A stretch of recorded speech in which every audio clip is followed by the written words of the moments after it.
Part of the reason for this particular training is that I guess I've seen too many terrible things in my life. You see people die of meth overdoses, you see people walking around, and you're doing business with people that honestly there's very little hope. There's just a lot of apathy, and people are basically walking around unconscious of what is possible in their life.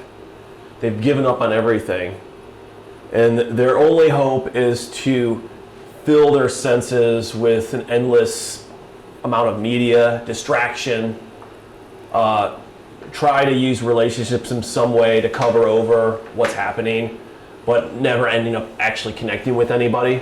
And so you have a lot of lonely people that never really do anything that's important that they would have probably liked to do when they were a kid. They wanted to be a firefighter, they wanted to be this, they wanted to be that, right? And it's just like all that stuff disappears.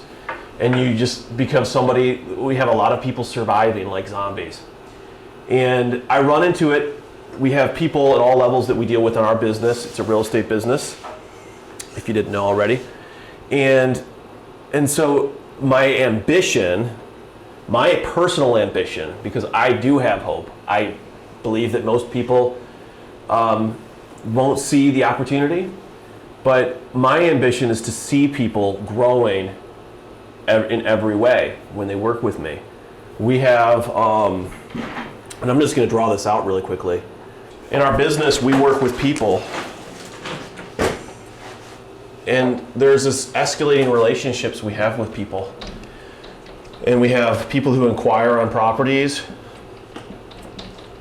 We have thousands that inquire on properties. We have hundreds that rent every year. We have people that buy from us. We have people that sell, and we have people that invest. We also have people that our company touches that are actually work with us as a team member.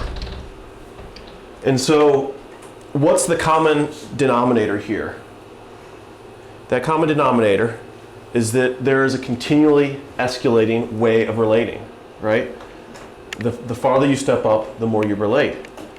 And the one thing that keeps that deepening relationship from happening is not that we don't offer that, but we don't offer, opportunities to work with us.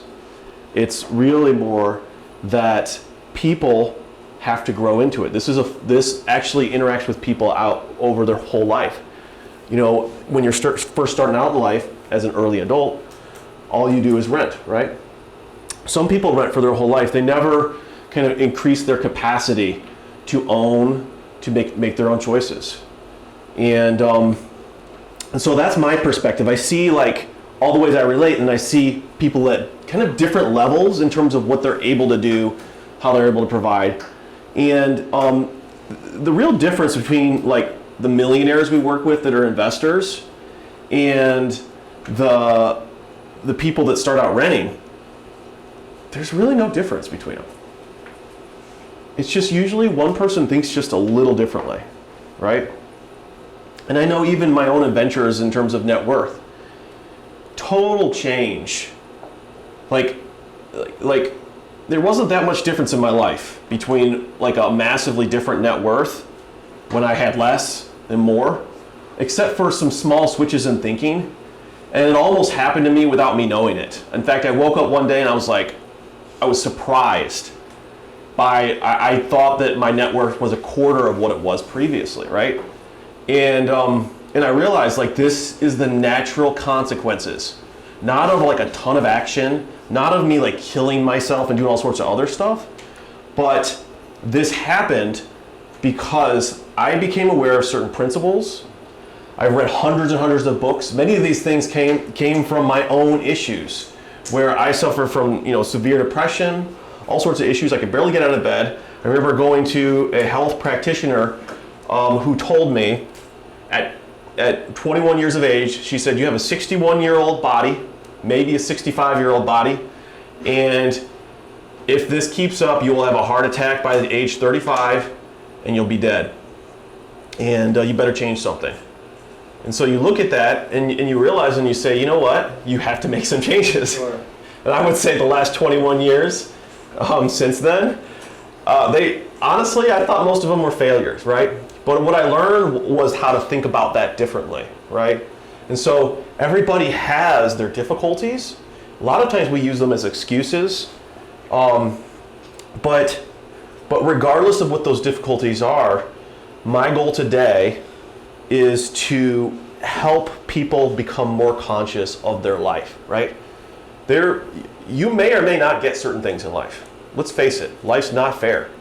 And all of us deal with a different set of challenges. But everybody has an opportunity to do something inside them, right? And to live differently, to become more conscious in their life. And so the whole point of this is to increase our life consciousness. As part of this, we're going to be doing exercises. If you're listening to the recording and doing the kind of the home study course, we're going to be working on ways, like a lot of this stuff we can do together in the room where this is being recorded. But we're going to be working on ways to give exercises that you can stop and do right from wherever you are.